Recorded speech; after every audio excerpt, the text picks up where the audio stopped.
صدیوں پر پھیلی تاریخ، طاقتور سلطنتیں اور ایک ایسا انقلاب جس نے پورے خطے کی سیاست بدل دی۔ یہ کہانی ہے ایران کی۔ ایران کی تاریخ تقریباً 2500 سال پرانی ہے۔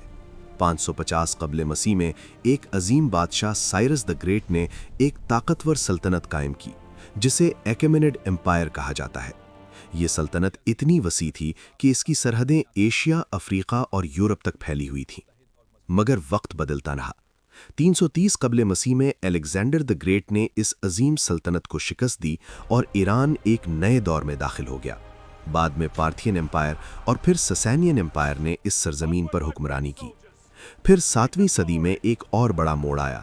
651 عیسوی میں عرب افواج ایران میں داخل ہوئیں اور یہاں اسلام پھیل دیا۔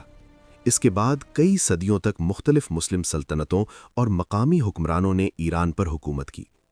15ویں صدی کے آخر میں ایران میں ایک نئی طاقت ابھری۔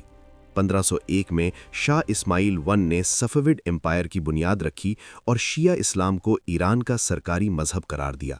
یہ فیصلہ ایران کی مذہبی اور سیاسی شناخت کا اہم حصہ بن گیا۔ وقت گزرتا رہا اور 20ویں صدی میں ایران ایک بار پھر بڑی تبدیلیوں سے گزرا۔ 1925 میں ریزا شاہ پہلوی نے پہلوی ڈائنسٹی قائم کی اور ملک میں جدید اصلاحات شروع کی۔ بعد میں ان کے بیٹے محمد رضا پہلوی ایران کے آخری شاہ بنے۔ لیکن عوام میں بے چینی بڑھتی گئی۔ بالآخر 1979 میں ایک ایسا انقلاب برپا ہوا جس نے ایران کی تاریخ کا رخ بدل دیا۔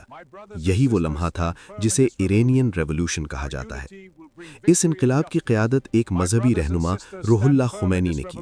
انقلاب کے بعد شاہی نظام ختم ہو گیا اور ایران ایک اسلامی جمہوریہ بن گیا۔ 1989 سے ایران کی اعلیٰ ترین قیادت علی خامنئی کے ہاتھ میں ہے، جو سپریم لیڈر کے طور پر ملک کی پالیسیوں کی رہنمائی کر رہے ہیں۔ آج ایران مشرق وسطیٰ کی سیاست میں ایک اہم طاقت سمجھا جاتا ہے۔ اقتصادی پابندیاں، علاقائی کشیدگیاں اور عالمی سیاست کے پیچیدہ حالات اس ملک کے مستقبل کو مسلسل متاثر کر رہے ہیں۔ لیکن ایک بات واضح ہے، ایران کی تاریخ ہمیں یہ بتاتی ہے کہ یہ سرزمین ہمیشہ تبدیلیوں، انقلابات اور طاقتور قیادت کی کہانیوں سے بھری رہی ہے، اور آنے والا وقت بھی یقیناً اس داستان میں نئے باب شامل کرے گا۔